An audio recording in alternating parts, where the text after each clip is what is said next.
Kaibigan, kumikita ka ba sa mga pang-araw-araw mong binibili sa tindahan? Katulad ng sabon, shampoo, sabon panlaba, toothpaste, kape, at iba pa? Hindi, di ba? Gusto mo bang kumita habang bumibili ng mga ginagamit mo araw-araw? Welcome to DLC Philippines Share Economy Incorporated, ang tindahan ng bayan. Habang bumibili ka ay maaari kang kumita ng 6 to 24% rebates sa lahat mong binili at 3 to 24% sa binili ng mga kasamahan mo, plus 10 to 27.5% dividendo bawat 15 days. Ano pang hinihintay mo? Tumawag at mag-text sa taong nag-share sa'yo sa magandang balitang ito.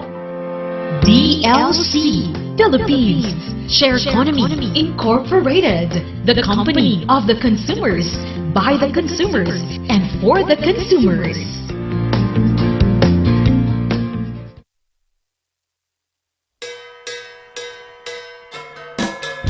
May kayong padasen, itinaimas, Ken, Sweet Strawberry Products, Ijay, Mel, Pasalubong Center, Adaiti, Special Strawberry Preserve, Special Strawberry Jam, Fresh Strawberries, Fresh Strawberry Salad, Kenadapay, iti Pure Red Wines, Bugnay and Cherry, made in Bauco, Mountain Province, Mel, Pasalubong Center, Sangwanan, welcome to Strawberry Farm, KM6, Lateran Benguet, Ijay lang last gate of Benguet State University, Mabalinpay, nga agpa-deliver. Ag-text when tumawag lang 0938-627-9392. Ken 0956-419-7704. Mel, Pasalubong Center. Hey, madalas ka bang pagod dahil sa trabaho? Baka naman wala ka ng oras para sa labing-labing kay misis. Bakit di mo subukan ang Toro Capsule? Ito ay natural. May pinagsamang vitamina, mineral at herbal. Aprobado ng FDA. Hindi masakit sa ulo. Walang pamumula ng mata. At ang Toro Capsule ay pampatagal at pampalakas. Toro Capsule, tagal at lakas na di umatras.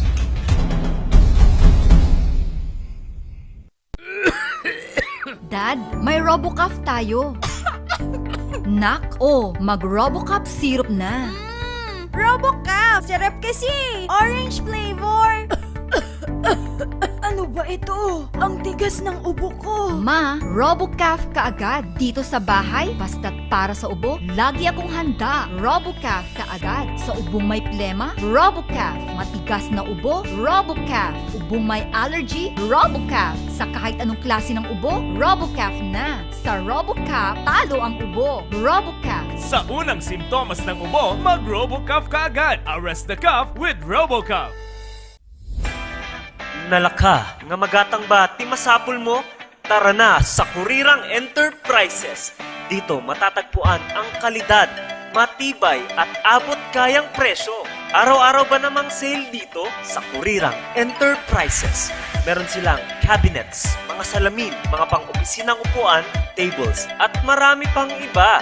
Kaya naman pag may nagtanong kung saan ang punta mo, sa Kurirang Enterprises. Meron din silang blankets, kitchenwares, speaker sets, at sports machines na pampasexy at pampaganda. Kaya naman kaibigan, tara na sa Kurirang Enterprises. Matatagpuan sa Abanao Street at Nagilian Road. Kaya naman kaibigan, sama-sama nating sabihin, Kurirang Enterprises.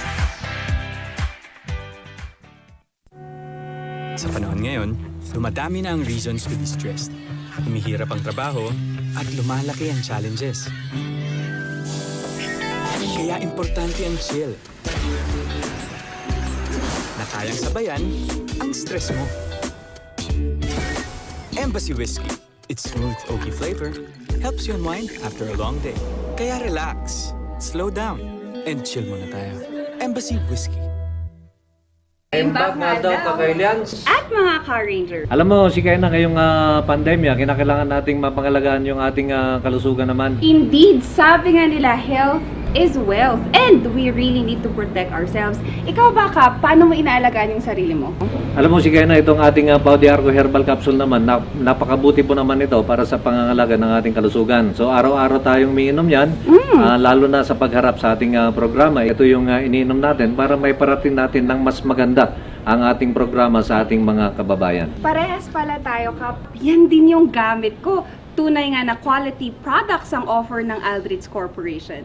Ano pang hinihintay ninyo, Kailians? Sabay-sabay nating pangalagaan ang ating kalusugan. Siyempre, Car Rangers, laban sa pandemya. Tunay na garantisado, Ito ang Pau de Arco. Mahalagang paalala, ang Aldrich Pau de Arco Capsule ay hindi gamot at hindi pwedeng gamitin panggamot sa anumang uri. Alas 11:11 na. Usapang PSA ngayong araw po naman ng Martes. Medyo matagal na nawala ang ating usamang PSA dahil nga hindi kami nagkatugma ng schedule naman ni Mr. PSA. Pero ngayon, nandito na po tayo para sa ating usapang PSA. Kasama ko ang ating Mr. PSA, Gerard Dolito. Good morning. Good morning, Sir Kap. Gan kasama dagiti agbuy-buya. Okay. Iti nga programa tayo. Kanagdangdangag ti Facebook. Okay, when.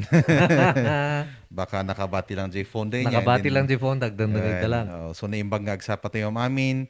Advance Merry Christmas kinya tayo amin. Awan labas na. Iyon. Kat, kamusta ka matan? Mayat-mat, Sir Kap. Si Kakid di. Kasla na balita nga nag-rest ka. Na-confine ka ijibed. Nag-check-in ako ko eh. Ngayon mo okay matan. Okay, oo. Ayos So, matan. nasaya Kat, ako mata. salamat ti kiniabo Diyos. Iti salunat nga intad na nga mas may metata. Okay. Okay. Para sa inyong mga katanungan naman, comment lamang po sa ating comment section. Dito lang po, nakalive po kami, RNG Luzon, at sa mga iba't ibang pages po ng, na makikita po ninyo sa Facebook live natin. Okay, partner. Kumusta na ang ating PSA? Well, ganun pa rin. PSA pa rin. PSA pa rin. However, meron tayong innovation na i-implement next year. Oo. Although itong innovation na ito ay implemented na sa central office natin for this year, parang naud-udi. Mas delayed yung implementation natin dito sa mga field offices. Ito yung sinasabi namin na online appointment. Online appointment? Oo. Okay. So kung kunyari, yung mga kababayan natin na gustong kumuha ng kanilang mga dokumento, mga birth certificates nila, marriage certificate, advisory on marriages or SENOMAR, or death certificate ng kanilang mga kamag-anak, pwede na silang mag-login sa website na ipro-provide namin later. Sa ngayon, wala pa kasi yung website na kasalukuyang ginagamit natin for online appointment are for central office pa lang muna. Pero meron kaming ibibigay na website later on na doon maglalagin yung mga kababayan natin, i-check nila kung anong schedule ang gusto nilang pupuntahan sa opisina, including yung time. So, time and day, sila ang mamimili. And kung maihahabol ng ating central office na pati yung mga applications nila ay mailalagay doon sa website, then maganda. Pero sa ngayon, actually sa central office natin, yung day and time lang ang isi-select ng ating mga kababayan para makakuha ng appointment sa pagkuha ng kanilang mga dokumento. So magandang balita ito. Hindi na kinakailangan ng physical appearance. Yes. Sa ngayon kasi yung kasalukuyang procedure na sinusunod natin sa opisina is pupunta yung ating mga kabayan sa opisina and nagbibigay kami ng queue ticket number and nakalagay doon kung anong oras sila babalik para magbayad. Pero with the online appointment, nasa bahay na sila, pwede na nilang i-select kung anong oras at saka date sila pwedeng pupunta sa opisina. At pagpunta sa opisina, diretso na yung kanilang transaction. Akala ko pwedeng sa online na lang lahat pati pagbayad. Meron pa rin tayo, even before the pandemic, Sir Cap, meron tayong online application naman yon. Oh. Kasi yung sinasabi natin is online appointment. Kagaya doon sa DFA. So magkaiba yung online application sa online appointment? Yes, tama Okay. po. Kasi even before the pandemic, meron tayong online application. Oo. Actually, sa ngayon, meron tayong dalawang website kung saan pwedeng mag-apply yung ating mga kababayan. Yung isa is yung psaservilis.com.ph. Tapos, ang feature naman nito is pwede nilang i-deliver yung document na in-applyan ninyo within the Philippines, pwede rin abroad. Yun ang kagandahan naman ng online application na yon. Oo. Tapos yung payment nila will be magbabayad sila sa either sa bangko or sa mga payment centers na authorized by the office. So nakalagay naman doon sa website natin kung anong mga bangko or payment centers kung saan sila pwedeng magbayad. So pwede rin siguro ang GCash? Hindi ako sure pero wala pa yata yung GCash. Oo. Ang alam ko is mga bank, may dalawang bangko ako na alam na pwedeng doon sila magbayad. Sa mga bangko. Oo. Okay, at binabati natin ang ating mga viewers naman ngayon. Nandyan si Florence Sikasik. Hello sir, musta na? Kunana, mabuti naman Florence. Glenn Islaba, awang kayo mo tijay Z Radio. Kunana, wenta, da kami dito RNG Luzon. Wen. Isong awan, di manggagyo si Radio. Tiga po na nadadal di transmitter mi. Madam mga i-prepare na. And hopefully by next week mapapakinggan na tayo sabay. Mapapanood sa RNG Luzon, mapapakinggan sa C Radio. Okay, Glenn, thank you ha. Ayan nyo sir, tawan kayo Jai. Ada kami dito na RNG Luzon. Apay na pang kay Jai. And kay Ross Adami, good morning sir. Matanong ko lang, paano katagal bago makuha yung national ID? Kasi last October pa nung natapos na step 2, salamat sa pagsagot. Advance Merry Christmas. And Friza Larofa is watching. Maraming salamat, Friza. Okay, Merry Christmas din. Well, hindi ko masasagot yung eksakto kung kailan darating yung national ID kasi once na natapos na kasi yung step 2 natin, yung pagkuha ng mga biometrics natin, meron yung proseso na tinatawag natin na deduplication. Yung office pa rin natin ang gumagawa doon, meaning yung deduplication na yon is i-check natin yung nakuha nating biometrics doon sa existing na mga nakuha natin kung meron siyang kapareho. Okay. Kasi it is possible na baka may mga kababayan tayo na nag-register sa ibang lugar tapos nag-register uli dito. Parang ganon. So, yung proseso na yon is aalisin natin yung information na yon or ibablock natin yung information na yon sa ating database para i-verify natin kung ano ba talaga ang tunay na identity ng kababayan natin na yon. Okay. Ngayon, kung kunyari pumasa yun, pupunta yung information sa Bangko Sentral ng Pilipinas. So, hindi na PSA ang gagawa sa proseso na yon kasi ang gagawin ng Bangko Sentral ng Pilipinas is to print yung mga needed information doon sa physical ID mismo. Okay. Oo. And then pagkatapos nun, i-check nila yung quality naman ng physical ID na yun. Kung okay ba yung printout, kung pumasa ba siya sa standard, at kung okay naman, i-forward nila yon doon sa partner din natin na yung Philippine Postal Service. Okay.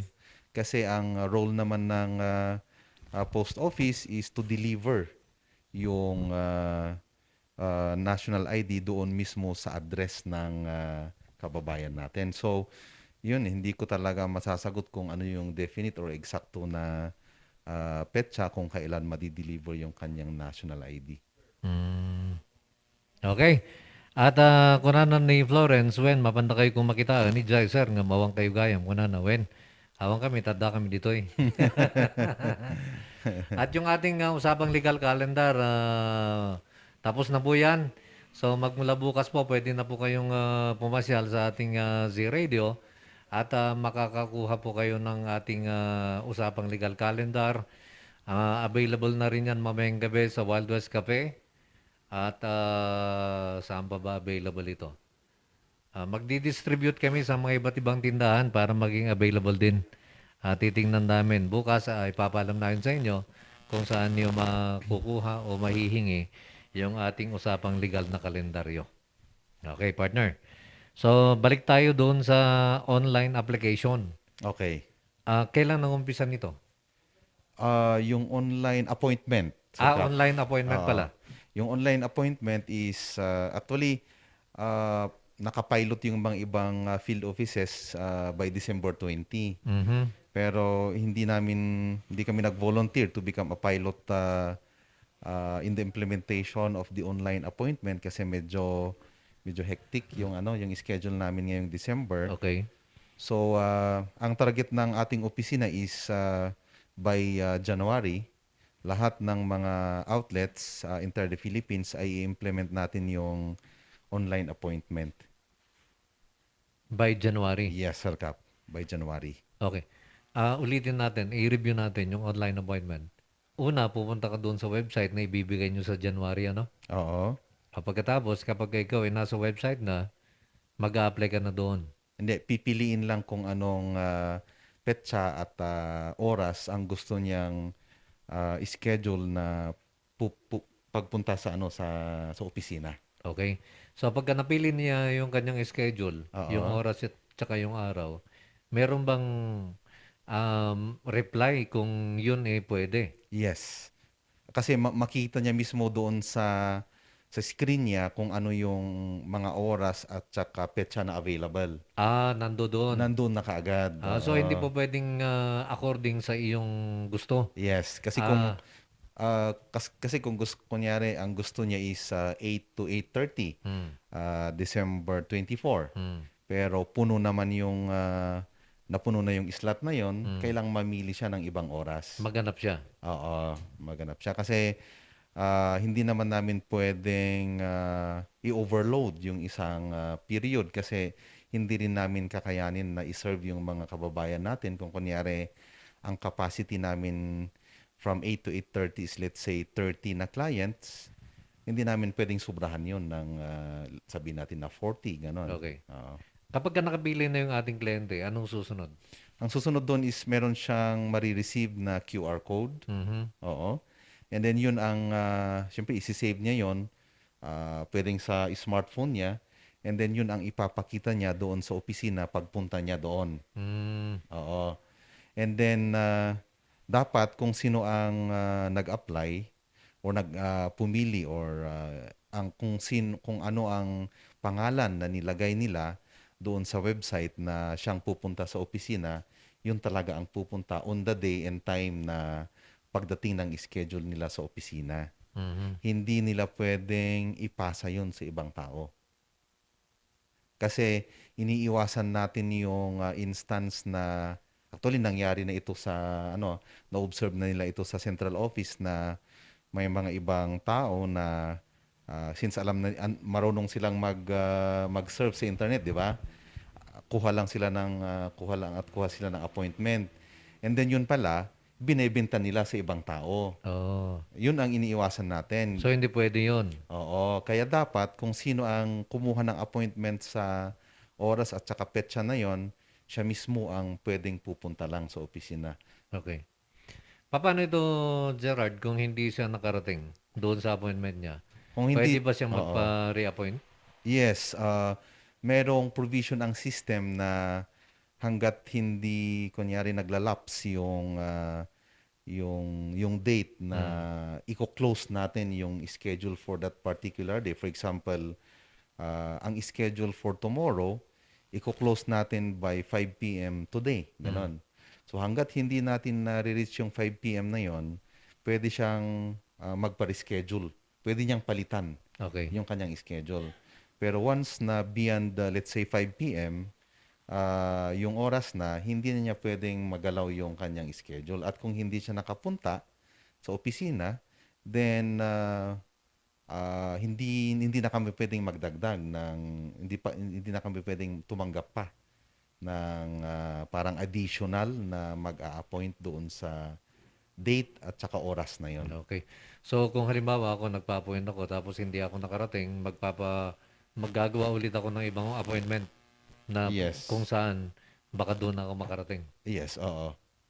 And sana, para sa ating mga kababayan, siguraduhin nila na yung pinili nilang schedule nila ay talagang makakapunta sila sa opisina. Kasi naman, kung pili lang sila ng pili tapos hindi naman dadalo or hindi pupunta sa opisina, sayang kasi mawawalan ng tsansa yung ibang kababayan natin na pupunta sana sa opisina at kukuha ng kanilang mga dokumento. Okay. Lahat ba ng transaksyon sakop ng online appointment o may mga transaksyon na hindi pwede? Well, siguro doon sa transition natin, since hindi naman natin talaga masisigurado na 100% ng ating mga kababayan ay ma-inform natin on that online appointment, baka mag-set aside pa rin kami siguro ng a certain percentage ng aming mga clients na walk-in pa rin. Okay. Oo. Kasi sigurado ako na meron pa rin tayong mga kababayan na pupunta sa opisina na hindi sila nakapag online appointment. Pero limited na yon, hindi kagaya ng dati na let's say kung sa isang oras ay 60 clients, baka 10 lang ang pwedeng ma-accommodate natin sa walk-in, parang ganon. Yun yung tinitingnan namin na transition implementation ng online appointment na yun para naman hindi mabibigla yung ating mga kababayan. Okay. Oo. Dako naman tayo, partner Gerard, doon sa online, ano yung isa? Application. Application. Ano naman ang pinagkaiba nito sa appointment? Doon sa online application, mag-a-apply sila mismo doon sa website. Kung ano mo yung transaction na gusto nila.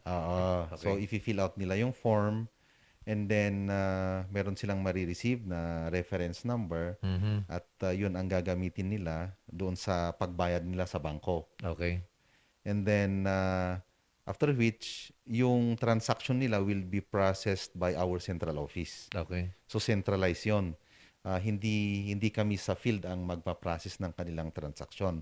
So, kahit na taga Baguio, ang kanyang transaction will still be processed in Manila. Hindi dito sa atin sa ano. And then, pag na-process na, ipapadala na ng aming central office yung dokumento through special courier doon sa nilagay niyang address kung saan dapat i-deliver yung dokumento. Ang ibig sabihin, ang gagamitin dito, courier. Yes, courier. Hindi ipapadala through email.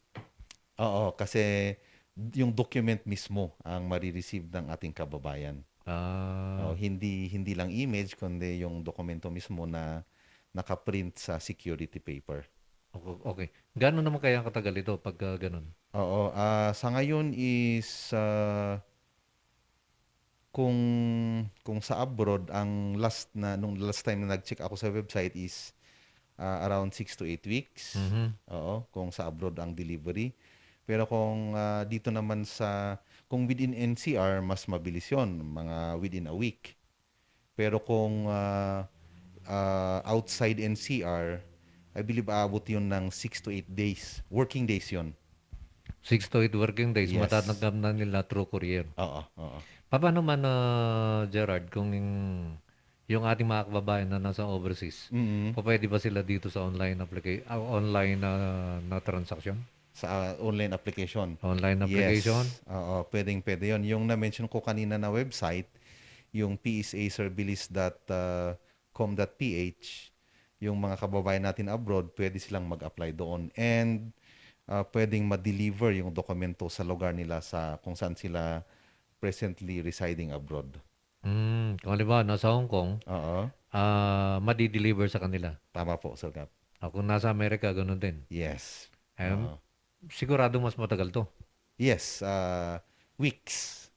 6 to 8 weeks ang nakita ko last time na nag-check out sa website. Kapag ikaw ba nagbayad dito, pagka binayaran mo yung transaction mo, kasama na ang delivery fee, yung Yes. mga pagpapadala Yes, na sir. oo. babayaran? Kasama na doon. So wala ka nang babayaran doon sa Sa courier.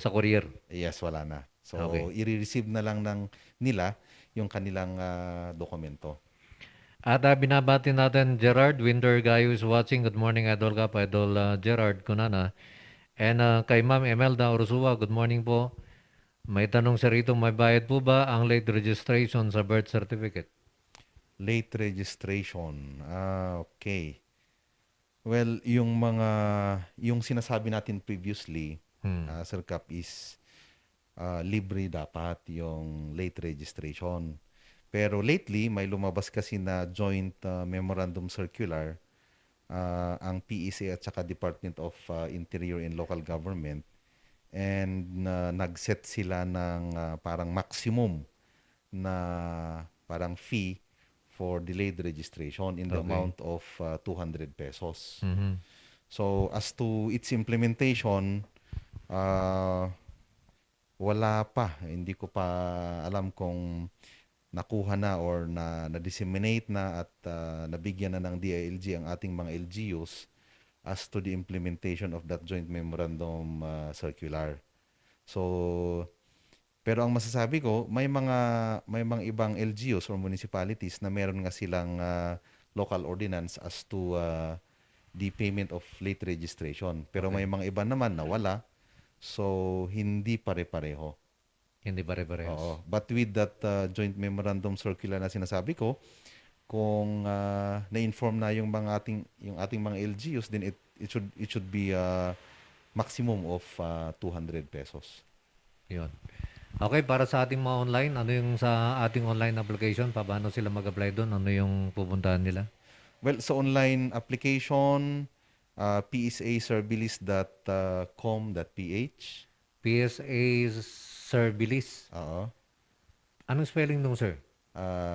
SER. So PSA, yung PSA, yung PSA Servilis. so SERB, yung bilis mismo. Yung bilis na Tagalog word. Oo. So, PSA Servilis. .com. .com.ph. Oo. Tapos may isa pa, pero yung isang website na ito is wala siyang capability to deliver documents abroad. So Wag na yan. Baka malito sila. within the Philippines lang. Oo. Oo. So, yung application, ano yung isa? Nakalimutan ko. Yung online appointment. Oo, online appointment. Ano naman ang saan naman sila pupunta? Yung online appointment, wala pa sa ngayon yung website kasi tawag nito, by December 20, pilot muna sa mga regions. So, hindi kami kasali doon sa pilot regions.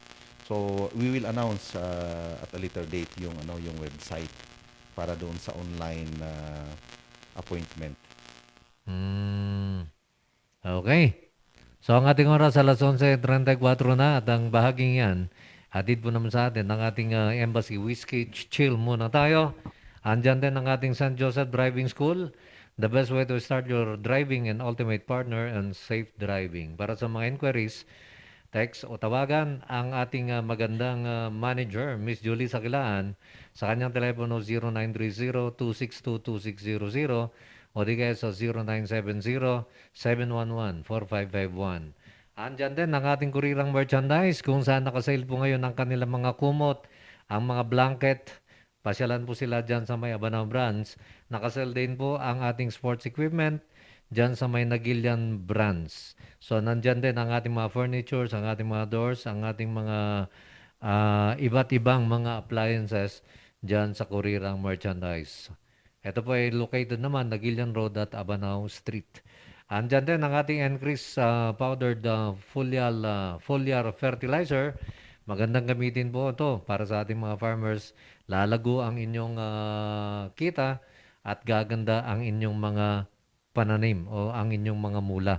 Andyan din ang ating tagpuan sa Baguio na matatagpuan dyan sa may Albergo Hotel, malapit dyan sa may Wright Park at dyan sa may Mansion House. At siyempre, ang ating Wild West Cafe, bukas na po yan, alas 6 ng gabi hanggang alas 2 ng madaling araw. Uy, so pwede na. Pwede na. Pwede na tayong mag-unwind. Oo. Bukas na po ang ating Wild West Cafe. Okay, partner? Actually, doon sa website, pwede rin na pupunta ang ating mga kababayan sa website mismo ng regional office, yung kung saan ako nandun. Okay. Ang website namin is RSSO Ang website RSSO car car .psa.gov.ph. .psa.gov.ph. Yun yung website namin mismo dito sa region. And doon sa, kung mag-scroll sila pababa, nandun yung frontline services namin. So, nandun yung PSA Service, yung na-mention ko kanina. So, pwede nilang i-click yon. At nandun din yung isang website na pwedeng doon sila mag-apply. Although, ang delivery lang is within the Philippines. Ito yung psahelpline.ph. PSA Healthline .ph. .ph. So, nandun doon yung link sa website ng regional office. Okay. So, pag nandun na rin pag available na rin yung website doon sa online appointment namin, ilalagay din namin dito para dito na sila mag-click din yung mga kababayan natin. So, ang i-memorize na lang siguro nila para iisa lang is yung website ng regional office na na-mention natin, yung rssocard.psa.gov.ph. Yun. Okay. At may katanungan dito, galing kay Florence naman, dita Baguio, Portabaga, dati pa ID, anti-national ID. Ngam dito Trinidad, kaano nga sir, dito Trinidad. Oh yes, oo. Lately meron nga tayong nilagay na center doon sa Portabaga. So aside from SM, meron tayong Portabaga dito sa Baguio. Meron din dito sa provincial office natin. Dito sa Ligarda, sa taas. Meron din, pwede rin doon.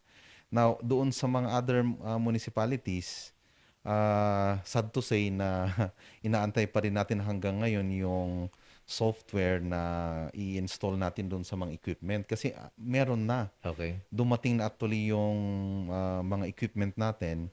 Pero may konting problema tayo doon sa supplier, doon sa pag-deliver nila ng software, yung may install doon sa equipment. Kasi mas bago kasi yung nabili natin na equipment ngayon as compared doon sa previous, yung kasalukuyang ginagamit natin. And so, there is also a slight change doon sa software na gagamitin natin. Kaya medyo yun ang nag-cause ng delay. Pero rest assured, ayusin natin ang opisina natin yon para yung mga equipment na dumating ay madideliver sa mga municipalities kagaya ng La Trinidad. Meron na actually yung Tublay ano pa ba? Atok, Kapangan, Kibungan, Bakon, Bugyas, and so on and so forth. Tublay aday niya. When isurati mo una, Mankayan, Tublay, and Baguio. So dagi taga Tublay, taga Mangkayan, diretsuda ni dyan ni munisipyo. When nalpasan actually dagi jay step 2 dagi dadong mga kailian tayo. Oo. Pero doon sa mga kababayan natin na nagkaroon ng step 1, lalo na dito sa Baguio, pwede pa rin kayong mamasyal sa mga registration center natin sa Portabaga, sa SM, o di kaya sa provincial office natin dito sa Ligarda. Kasi kung wala naman silang client na ina-assistan or then pwedeng isingit nila yung mga kababayan natin na yung mga natapos na ng step 1. Okay. Oo, pwede. Yun nga lang, kung meron silang inaasikaso na iba na naka-schedule on that day, kailangan mag-aantay para probably at the end of the day, doon nila isisingit yung mga kababayan natin na hindi kasama doon sa schedule on that day. Okay. At ang ating Philippine Standard Time, alas 11:40, galing kay Melda Castro. Good morning, Sir Cap and Sir Gerard. Namagkuman, no adanti national ID dita PSA office, kan numabalinan nga ag-apply ti taga Trinidad. Okay, so kagaya ng nasabi natin kanina, meron nga doon sa provincial office natin. So dito sa Ligarda, hindi yung nasa tabi ng Good Taste kasi wala po doon ang Wala national doon. ID. Okay. Regional office kasi yon. Doon ako naka-assign actually. Ang nandun lang is yung issuance ng mga civil registry documents. So kung talagang kailangan na ninyo yung national ID, pwede naman na subukan nyo yung nasabi ko kanina, subukan yung mamasyal sa provincial office natin. And hopefully kung wala silang kasalukuyang client na ina-assist, then baka pwede nilang isingit kayo. Kunana ni Ma'am Emelda, may bayad po ba ang late registration sa birth certificate? Binasa ko kanina. Yes. May kadugtong. Pwede din po ba sa online registration at magkano po? Online registration sa ngayon wala pa hong ganyan kasi kailangang may physical na dokumento na lalabas. Okay. Oo. Na yun ang itatago natin for future use ng document owner o di kaya yung mga years niya pagdating ng panahon. So hindi kung online kasi parang magiging image lang yon na hindi siya original, di ba? Parang magiging photocopy lang, parang ganon. So siguro darating din tayo sa panahon na pwede nga yung ganyan, but sa ngayon ay wala pa. So kailangang yung registration is pupunta talaga doon sa opisina. Sa opisina. Para pipirmahan yung dokumento. At nanonood naman sa atin, Emperador Totoong Tagumpay. Maraming salamat, Emperador. Okay. Gerard, kumusta na po yung mga ating mga fees naman? May nabago ba o ganun pa rin? Yung mga binabayaran ng ating mga kababayan pag kumukuha sila ng mga birth certificate, mga marriage certificate at kung ano-ano pa. Ganun pa rin, Sir Cap. Ganun pa rin. Wala pang nabago. Hindi bumaba, hindi tumaas. Ganun pa rin. Okay. So, kabisado mo yung ating mga binabayaran doon, mga fees natin? Okay, so for a copy of a birth certificate sa amin, it's 155. 155. Ganon din sa death certificate at saka sa marriage certificate. So, ibig sabihin, pag gumawa ka ng dalawang dokumento, doble? Yes, times 2 yun. Times 2 kapag dalawang kopya ang gusto mo? Okay. Ano pa?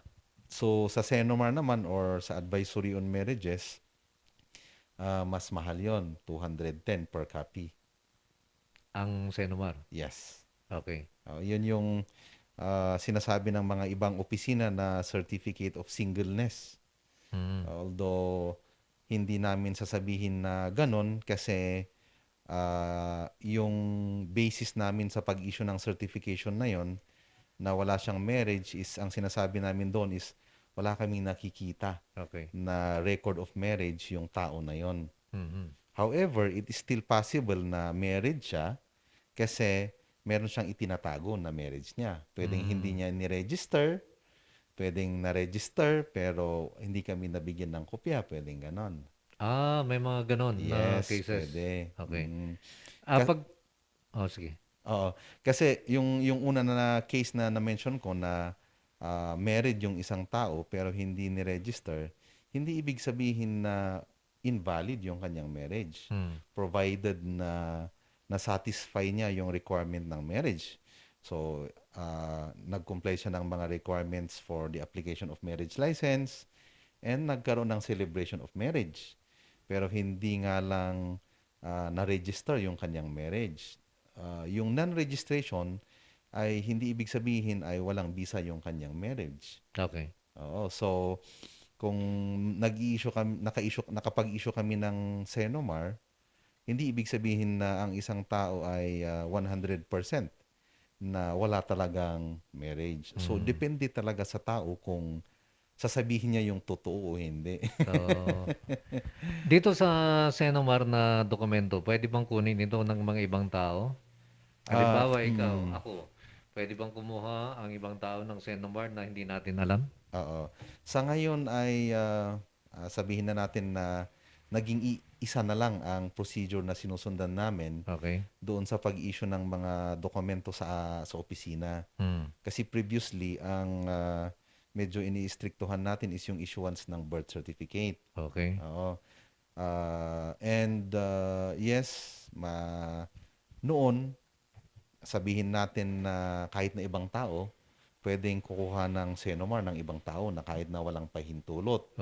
Kunyari, nagba-background investigation yung isang dalaga, doon sa kanyang manliligaw, Yun, ganon. Pwedeng ganun, di ba? Yes, pwede siyang kukuha ng Senomar ng tao na yon. So, pwede yun. Pwede yon noon.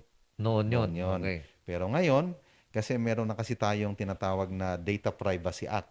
Okay. Oo, na lumabas noong 2012 and ini-implement na natin yon. So, hindi na pwede yung ganon na kahit na ibang tao na kahit na walang pahintulot ay makakakuha ng Senomar sa ating opisina. So, kailangan ang authorization pa rin na galing doon sa tao mismo na kinukuhanan ng Senomar. O di kaya yung tao mismo ang kukuha. Yes. Oo. O di kaya magbigay siya ng authorization. Yung mga authorization na yun, applicable kahit hindi niya kamag-anak. Oo naman. Oo. Basta galing doon sa tao mismo na nagmamay-ari ng personal information. So kung kunyari, ako kahit na yung kapitbahay ko o di kaya yung coworker ko na hindi ko naman kaano-ano, bigyan ko siya ng authorization na kukunin yung dokumento ko sa opisina. Okay. At magkano bayad nun ulit? Yung Senomar is 210 per copy. 210. So, yung birth certificate, 155. Oo. Yung ano ba yung isa? Yung death at saka marriage certificate, parehas, 155 per copy. 155 din? Oo. Ano bang kinukuha doon? Sa opisina niyo na dokumento? Yun lang naman ang ini-issue natin ng mga dokumento.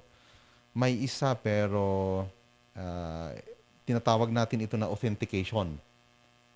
Ano yun? Ito yung mga dokumento na hindi available sa database natin. Okay. Na issued by the local civil registrar. It's a certified photocopy ng kanilang file. Let's say, yung mga births na registered ngayon, o di kaya last month, kasi hindi pa yon available sa database natin. At kailangan na ng ating kababayan na makakuha ng authenticated copy sa ating opisina because it's a requirement doon sa opisina kung saan sila magsasubmit ng mga dokumento. Ang gagawin lang nila is kukuha ng certified photocopy ng kanilang dokumento sa local civil registrar and then tatatakan namin yung dokumento na yun as authentic. Based doon sa signature ng nag-certify doon sa dokumento na yun. Magkano naman ang bayad nun? Yun, parehas din. 155 din? 155 din. So, ang diferensya nun is, doon sa authentication, ang dokumento na isasubmit nila sa kung saan sila magsasubmit is a certified photocopy by the local civil registrar. Meaning, bond paper lang yon. It's an ordinary bond paper. Or kung meron mang special paper na ginagamit ang local civil registrar, yun lang yon. Pero doon sa copy issuance, yung mga dokumento na meron sa aming database, yung image ng dokumento is ipiprint namin sa security paper. Okay. Yung security paper na sinasabi ko, Sir Cap, is similar yon sa papel di bangko. Kasi central bank ang gumagawa doon sa papel na ginagamit namin. So it's the same as yung papel di bangko na yon. And the word security is may mga parang images na embedded doon sa papel na yon na makikita mo lang kung isasalang mo siya sa UV light. Okay. Oo. So, hindi siya ordinary na papel. Gerard, ito bang authentication na ito para doon sa mga bagong panganak lang o pwedeng i-apply natin doon sa mga pinanganak nung panahon pa ng Kastila? Oo. Basta ang clue natin doon is pag wala kaming kopya sa database namin, pwede kaming mag-manually authenticate. Halimbawa ako, wala akong kopya ng birth certificate ko sa inyo. Oo. Pwede akong kumuha doon sa LCR, Oo. pa-authenticate ko sa inyo. Yes. Pwede yun, oo. Or sabihin natin na nung pumunta ka sa opisina, may dala-dala kang birth certificate, na issued by the local civil registrar. And then nag-apply ka sa amin, kasi ginamit mo yung dala-dala mong dokumento para mag-apply. Nang prinasis namin yung transaction mo, wala kaming kopya pala. So right there and then, pwede na namin i-authenticate yung kopya na hawak-hawak mo. Pwede. Oo. Kasi ang magiging final solution actually para magkaroon kami ng copy ng inyong dokumento is dalhin ninyo sa opisina ng local civil registrar yung inisyu namin na negative certification ng inyong dokumento. Okay. And then request the local civil registrar to endorse a copy to us Okay. para magkaroon kami ng kopya. So, pansamantalang gagamitin ko, yun munang authenticated ng PSA. Tama, Sir Kap. Oo. Habang inaayos yung Yung endorsement na yon. Yung endorsement. Oo, yes. Yun. At binabati ko rin na Dodi Mindilio. Pare, Merry Christmas. Kasama natin sa PTV Cordillera naman yan. Okay? So, Gerard, meron pa tayong nalalabing 8 minutos. 8 minutos. Bago tayo pansamantalang magbalam, baka meron ka bang gustong idagdag? Okay, meron pa talaga, Sir Kap. Ano yun? Ihabol natin na i-discuss yung authority ng mga local civil registrar insofar as the implementation of the clerical error law. Okay. Yung clerical error law na sinasabi natin, Sir Kap, is ito yung batas na nagbibigay ng authority sa mga local civil registrars to correct clerical errors Okay. sa mga civil registry documents natin o di kaya change of first name. Uh-huh. Oo. So, originally yung sinusundan natin na pulisiya is ang pwedeng makapag-decide doon sa mga petitions involving those correction of clerical errors, change of first name, ay dapat full-fledged na civil registrar. Okay. Meaning, meron siyang permanent na appointment as municipal or city civil registrar. Okay. So, hindi pwede ang OIC. Hindi pwede ang OIC na pumirma Yes. sa mga dokumentong Patungkol doon sa clerical error. patungkol sa clerical error. Oo. So, hindi sila pwedeng tumanggap, hindi sila pwedeng mag-decide doon sa mga petitions na yon. Okay. Oo. So, Pero, hindi pwede, ulitin natin, hindi pwede ang mga OIC oo. na pipirma. Yes. Patungkol doon sa clerical error. Okay. Oo. Ang pwede lang is, Assistant, hindi rin, no? hindi rin pwede. Okay. Ang pwede lang is yung instance na, let's say, nag-leave yung permanent na civil registrar. Ano, nag-leave ako. Oo, tapos may OIC na pumalit, Oo. pwede siya na mag-decide doon sa mga petitions regarding clerical error. Pag nag-leave, Oo. halimbawa, nag-leave ako, pwede kang pumirma. Yes, tama. Kung ikaw yung naka-OIC. OIC, oo. Okay.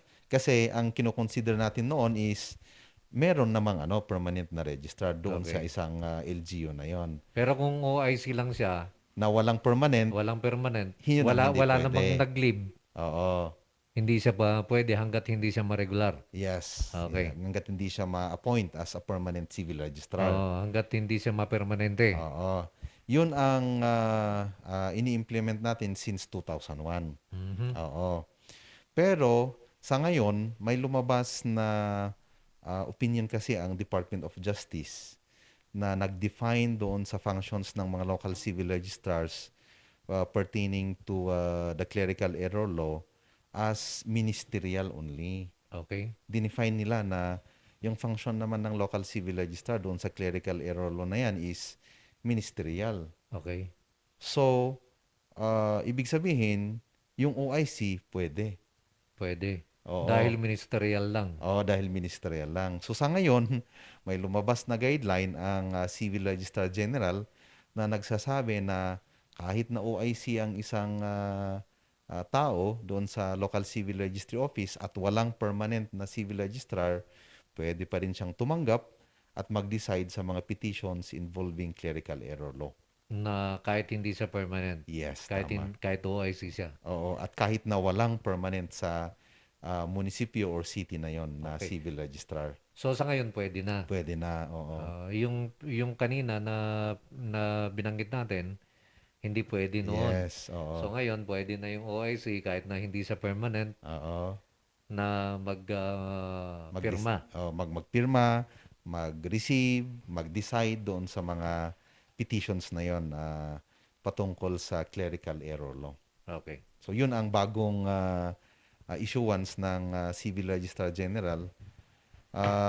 Ang hindi lang maganda dito, Sir Kap, is kung ang isang local chief executive ay hindi siya sumusuporta sa programa ng civil registration, kunyari yung priority niya is not on civil registration, siguro pag-retire ng isang civil registrar, the tendency is hindi siya mag-a-appoint ng permanent na registrar. Puro OIC na lang. Kasi pwede naman na ma-avail ng mga kababayan nila yung provisions ng clerical error law. Yun ang hindi naman maganda na effect ng clarification as to the authority ng OIC Local Civil Registrar. Parang iniisip lang natin yon na it is possible na mangyari. Although, kung iisipin naman natin on the other hand, magiging downfall ng local chief executive kung hindi siya mag-appoint ng permanent na civil registrar kasi yung mga aspirants naman doon sa position na yon, meron naman silang mga kamag-anak, meron naman silang mga friends na bumuboto doon sa lugar na yon. At kung hindi i-open or hindi mag-appoint ang mayor, baka magiging bawas sa botos niya. Parang ganon. So, ganon ang bagong update natin. Okay, habol ko lang itong mga to. Galing kay Upya Balikway. Good morning po. Apay awan ba programa JC Radio? Kunak no baka nadadal di radyo. Adamat ti programa mi dito na RNG Luzon. Awan lang ti radyo. Baka next week to di radyo wan. Apan tagbirok sir kapti kwa. Radyong ada ti Z Radio na. Kan ada ti kapwasing na. Anak, birok na ti radyo nga dati RNG Luzon na. Emelda Castro, thank you mga sir. Sir Kap, mabalin tumawat ti kalendaryo. Mabalin. Umay kayo lang dito na si radio. Wino dito na RNG Luzon. Available po ang ating calendar. Available na rin po yan sa Wild West Cafe magmula mamayang gabi. Okay. Okay, Gerard, baka na kahit mga kablawan sa kabay nga intay po makada. Adapay nabatbating 2 minutos. 2 minutos, antipay nga na i-boss. Okay, so kadagiyay kakadwa tayo di opisina nga buybuya. Okay. Iti programa tayo na imbag nga pangaldaw yo. Kan kastamad dagi jay sumusuporta ito nga programa tayo. Na imbag nga pangaldaw yo am amin kan advance nga Merry Christmas kanya tayo am amin. Yon. At sa lahat na matumakiling ng ating programa, kadagiti amin nga nangita demensay na, kadagiti amin nga nagbuya. Salamat Japasya ni Apo Dios. Ti madaydayo tatangag sa abati da ito nga programa. Diyos tiagngina, kadatay amin, apada-pada.